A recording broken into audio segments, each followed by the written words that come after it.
बाजूला नेल्यामुळे संभाव्य अपघात टळला, नाहीतर मोठा अनर्थ घडला असता असे ट्रोल वाहन चालकांनी सांगितले।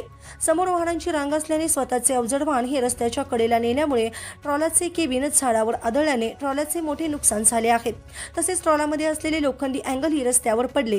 ही घटना दिनांक 13 जानेवारी सोमवार रोजी सायंकाळी 6 वाजण्याच्या सुमारास घडली आहे। सुदैवाने कोणतीही जीवितहानी झाली नसली तरी वाहन चालक हा किरकोळ जखमी झाला असून वाहनाचे मोठे नुकसान झाले आहे। घटनास्थळी महामार्ग वाहतूक सुरक्षा पोलीस कर्मचाऱ्यांनी धाव घेत वाहन चालकास मदत करीत अपघातग्रस्त वाहनातून बाहेर काढले, तसेच महामार्गावरील वाहतूक सुरळीत करण्यासाठी प्रयत्न केले। महाराष्ट्र क्रांती न्यूज साठी प्रतिनिधी सागर मेटकर, विसरवाडी, नवापूर। मेरा नाम बैजनाथ।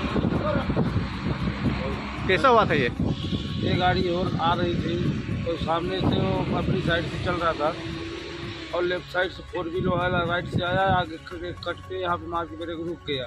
सामने से गाड़ी आ रही थी, अब वो कार बचाने के चक्कर में गाड़ी राइट खींच दिया। गाड़ी कहाँ से माल भरा था? मैं भरा था आंध्र प्रदेश विशाखापट्टनम से। कहाँ जा रहे थे? ये जा रहा था राजकोट। अच्छा, आपका नाम क्या है? मेरा बैजनाथ।